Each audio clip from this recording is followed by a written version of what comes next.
Well, all right. All right.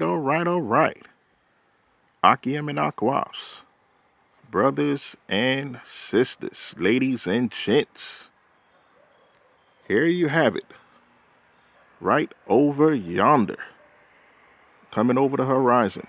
The so-called Beaver's moon.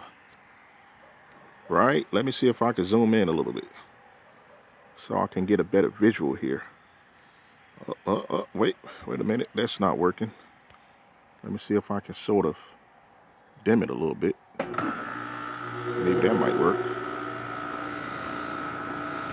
Excuse the HVACs, brothers and sisters. Just came on. All right. You can see the circumference just a little bit. Let me move away from this HVAC here. So you can't really see it as much as I would like you guys to see it, I mean, it seems like this video is doing this visual no justice at all. But it looks great. It looks fabulous, brothers and sisters. Very nice. As the luminary shining in the Most High's firmament. All right. Now, just in case some of you brothers and sisters are going to get on me and say, oh, you keeping a pagan practice. You observing the moon. You're observing the luminary. Well, I'm not exactly doing that. All right. This is not a custom that I'm keeping. And I know that as the nation of Israel, we're not supposed to be keeping such pagan customs. But this is just acknowledging and observing the so-called full moon. All right, not the new moon. I know there's a lot of brothers and sisters out there that's in the faith. They like to say that this right here, which is the full moon, is the new moon. But that's not in scripture. And it can't be proven in scripture.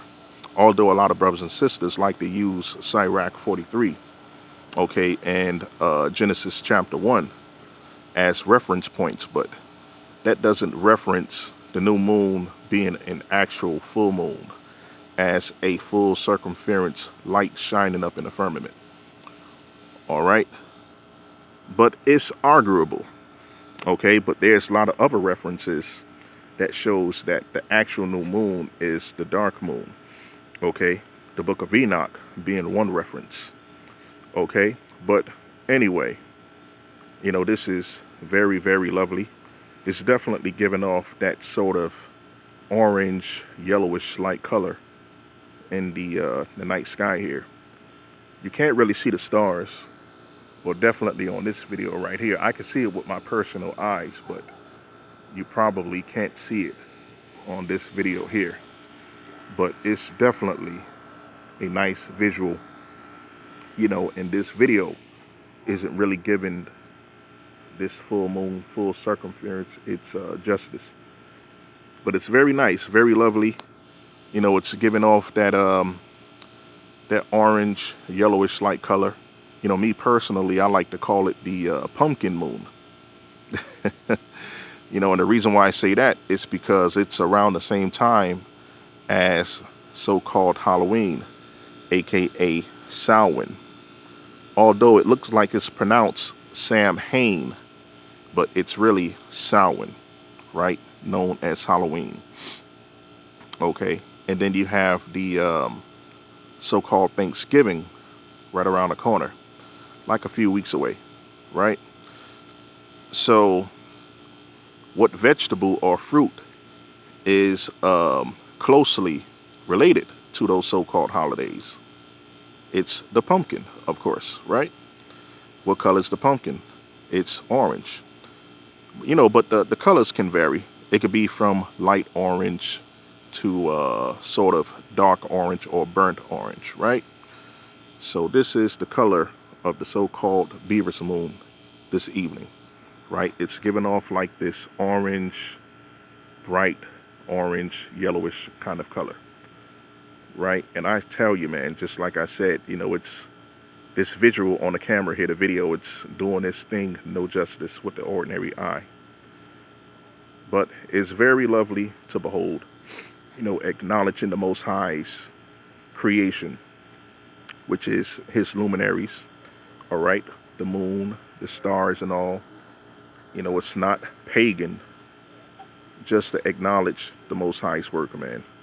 For all of you brothers and sisters, guys, going to see this video and you're going to say, oh, you going back into the world and you're keeping the pagan customs. You're not supposed to be observing the moon. You're not supposed to be keeping Halloween, which I'm definitely not doing.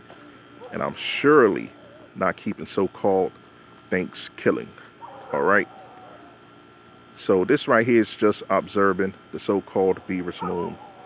How it lights up the night sky. It give us that sort of orange yellow color, and it looks nice, man. You know what I'm saying? It's pretty dark around here, in the rural area that I'm in, and it's lovely. And I'm pretty sure you guys can see the same visual as I'm seeing. It all depends on where you at, right? If you're anywhere in the rural country, you can pretty much see the same thing.